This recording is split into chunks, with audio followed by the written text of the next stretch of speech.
Você provavelmente já viu esse vídeo aqui. Eu e meu amigo decidimos se vestir de polícia e fazer um comando falso na avenida principal do nosso bairro.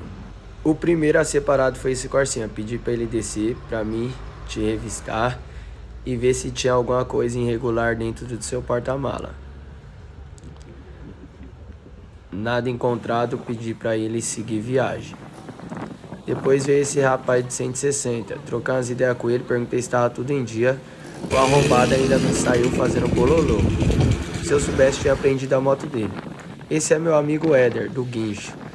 Esse outro é o Ítalo Gordão, vacilão da quebrada. Esse aí pedi pra parar também, porque tava com cara de suspeito. Fiz a revista, mandei virar de costa pra fazer a revista. Pedi pra abrir o porta-mala pra ver se tinha alguma vítima. Nenhuma vítima dentro do seu porta-mala. Pedi pra seguir viagem também. Por enquanto nós não prendeu nenhum carro e nenhuma moto. Esse aí eu pedi pra baixar a viseira. Esse outro também. Tá andando de viseira alta? Tá achando que tá na onde? Na praia? Esse aí, ó. Perguntei se tava tudo em dia. Esse outro rapaz ficou em choque com o caminhão da empresa. Esse tava com cara de suspeito, mas eu deixei ele ir embora.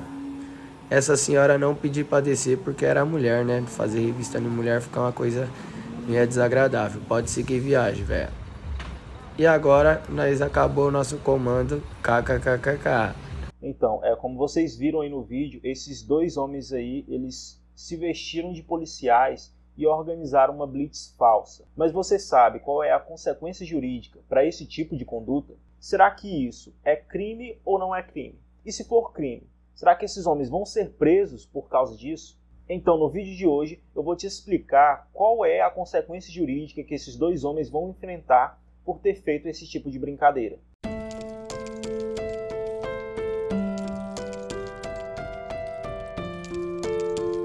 Olá pessoal, eu me chamo Juan Thaleson e eu sou o dono desse canal. Nesse canal você vai obter esclarecimentos semanais sobre como o direito pode servir na prática e o melhor de tudo com uma linguagem bem simples que até o público mais inexperiente em matéria de direito vai conseguir entender. Então, se você quer ser esclarecido dos seus direitos, não perde tempo e já se inscreve aqui embaixo. Sem mais delongas, vamos para o vídeo. Esses dois jovens que decidiram fazer essa brincadeira, eles fizeram uso de trajes que simulavam os trajes policiais. Eles também usaram distintivos falsos e até colocaram alguns cones na rua para encenar uma blitz policial ali naquela esquina. Aí, ao longo dessa brincadeira, eles chegaram a revistar alguns motoristas. Mas então, Juan, essa brincadeira foi ou não foi uma ação criminosa? Bom, sem enrolação, eu já vou direto ao ponto. Essa brincadeira feita por esses dois homens foi sim uma conduta criminosa. E conforme o boletim de ocorrência comentado pelo delegado local, eles praticaram o crime de usurpação de função pública que está previsto lá no artigo 328 do Código Penal, cujo caput diz o seguinte: usurpar o exercício de função pública, pena de detenção de 3 meses a 2 anos e multa. Bom, o artigo é autoexplicativo, eu acredito que não preciso tecer comentário sobre ele. Então, conforme o artigo 328 do Código Penal, que tipifica o crime de usurpação de função pública, percebe-se aí que a conduta praticada por esses dois homens do vídeo pode gerar para eles aí uma detenção de 3 meses a 2 anos, mais o pagamento de multa. Ah, gente, outra coisa. O crime que esses dois jovens praticaram foi um crime contra a administração pública. A usurpação de função pública é um delito contra a administração pública. Então, por ser um crime contra a administração pública, ele é um crime de ação pública incondicionada. Ou seja, o Ministério Público pode diretamente oferecer a denúncia sem a necessidade de que alguma daquelas pessoas que foram ilegalmente revistadas manifestem interesse na ação penal. Ok, mas voltando aí ao artigo 328, ele prevê que a pena é de detenção de 3 meses a 2 anos. Ah, Juan, então quer dizer que eles vão ficar presos por um período entre 3 meses e 2 anos. É isso? Não, gente, não é isso. Veja bem, o fato de eles terem cometido um crime não quer dizer necessariamente que eles vão ser presos por causa disso. Você ficou confuso, né? Fala a verdade. Calma aí que eu vou te explicar. Veja bem, eles praticaram um crime? Sim, eles praticaram um crime de usurpação de função pública. O crime que foi praticado tem pena prevista em lei? Sim, o crime praticado tem pena prevista no Código Penal, mas é importante interpretar o que diz a letra da lei.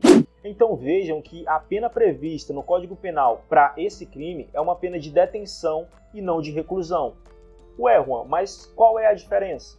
Gente, a diferença é que a pena de reclusão é uma pena aplicada para crimes mais graves, como por exemplo o homicídio ou o latrocínio. E por conta disso, esse tipo de pena admite o regime inicial fechado. Ou seja, o criminoso que é condenado com pena de reclusão, ele já pode começar a cumprir a pena no presídio, ficando lá recluso 24 horas por dia.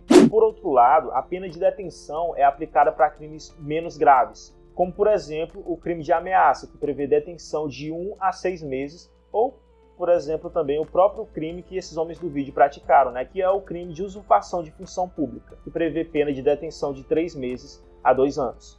Então percebam que enquanto as penas de reclusão já podem começar no regime fechado, com o detento ficando recluso 24 horas por dia, as penas de detenção somente podem iniciar nos regimes semiaberto ou aberto. E, diferentemente do regime fechado, no regime semiaberto, o condenado não fica num presídio, mas sim em uma colônia agrícola ou uma colônia industrial ou em outro estabelecimento que seja similar a esses.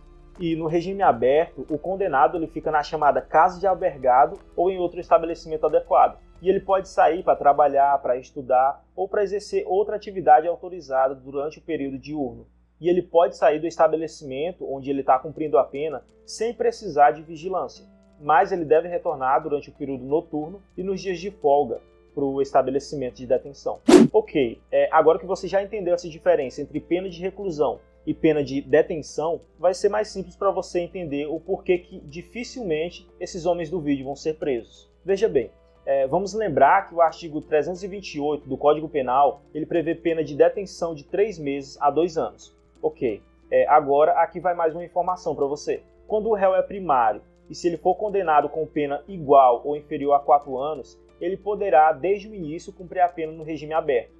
Bom, conforme o artigo do crime de usurpação de função pública, a pena máxima que aqueles homens podem pegar é de 2 anos de detenção. Além disso, salvo engano, eles não tinham passagem pela polícia, ou seja, eles são réus primários. Daí a gente já pode concluir que caso eles fossem denunciados pelo Ministério Público e fossem condenados no tribunal, muito provavelmente eles iriam cumprir a pena em regime aberto.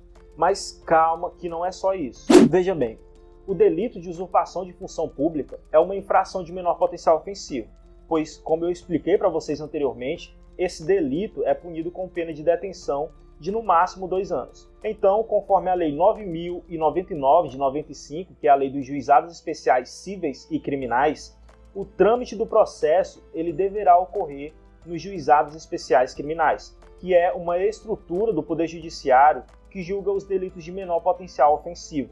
Então, por conta disso, vai caber ao caso as propostas de transação penal em que o Ministério Público poderá sugerir que os réus eles cumpram penas antecipadas mais brandas do que eles cumpririam caso fossem condenados. Ou seja, se eles aceitarem a proposta de transação penal, eles não serão presos, eles apenas sofrerão algumas restrições de alguns direitos. Além disso, o Ministério Público também deve oferecer o benefício da suspensão condicional do processo, ou seja, suspende-se o processo por um tempo determinado e após o transcorrer desse tempo, o processo é extinto. A punibilidade é extinta, ou seja, eles terão cumprido toda a pena sem serem detidos em nenhum momento. Pessoal, é isso, eu vou encerrar esse vídeo por aqui. Se você ficou com alguma dúvida, comente aqui embaixo. É sempre bom que você deixe aí nos comentários a sua dúvida, porque outras pessoas podem ter a mesma dúvida que você. Assim você já vai estar quebrando o galho para outra pessoa. Se você gostou do vídeo, deixa aí o seu gostei, se inscreve para não perder os próximos vídeos e ficar sempre por dentro de tudo que envolve o mundo do direito. O link para o meu Instagram vai estar aqui na descrição. Me segue lá porque eu estou sempre postando atualizações e fazendo esclarecimentos. Pessoal, é sempre um prazer e até o próximo vídeo.